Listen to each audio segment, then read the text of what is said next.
Ruth in the Bible was Suddi's favourite story as a child because it is the story of his family. It was the beginning of their house.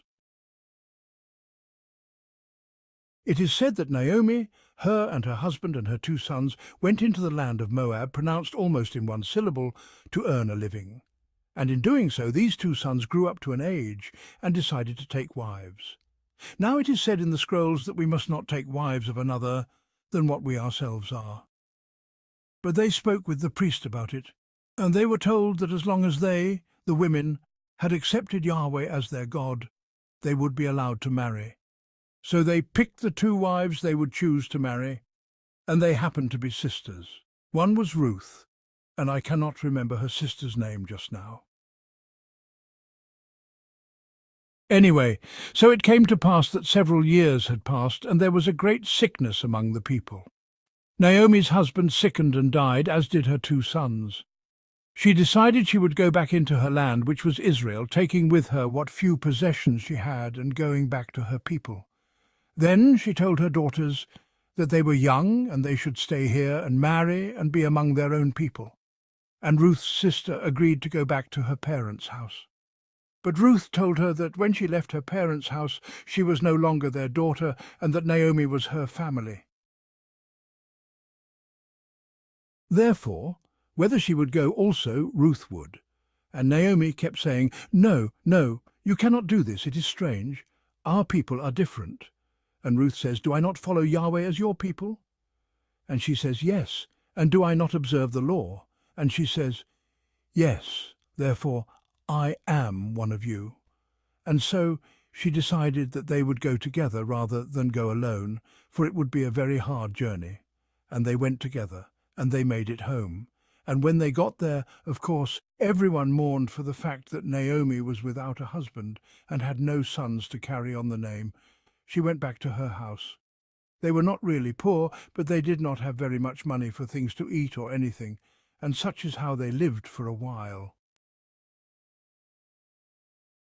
And Naomi had a cousin, whose name was Boaz, who was a leading man in his community. He was of the house of David, and was very important, and a very righteous man and good. And he owned many fields, and Naomi sent Ruth out to the fields for gleaning, which was allowed, and told her that this would be a good thing to do, knowing that this would catch the attention. For even though they were poor, it is to bring shame upon the house, to show them up, that they are living in the same town with cousins, and they must go to the fields to glean. Therefore the attention would be brought upon them. She was hoping that something would happen of this, or perhaps many say that she knew of it and therefore caused it to happen. If he said that he would take her for his wife, he would have someone who was kin and not of his own. But if he let Boaz have her, he knew that this was what Boaz wanted, so he could not decide. And therefore the challenge was made.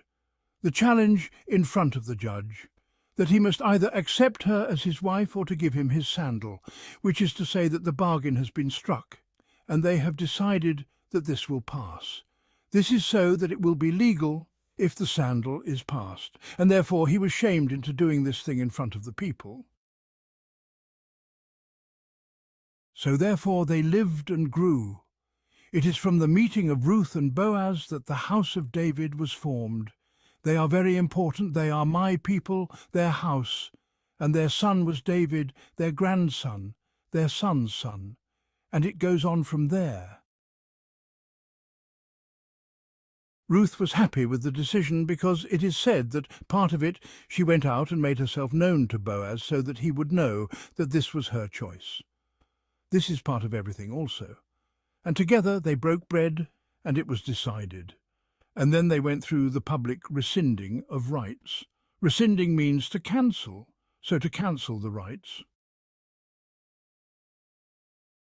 Whether Ruth returned with Naomi or not, Suddi believes Ruth still would have met Boaz. Suddi said to not fight what is preordained and just go along with it. This is to avoid heartache and pain. There is incredibly good to be had if people just make the best of situations and learn from them, even if that means just paying off a debt, Suddi says. If there are debts that must be paid, Whether they be for good or bad, they must be paid, and therefore these things will happen, and we must learn from them, and we must learn not to challenge them, for this causes much heartache and pain. If you would just make the best of the situations and learn from them, there is incredible good to be had.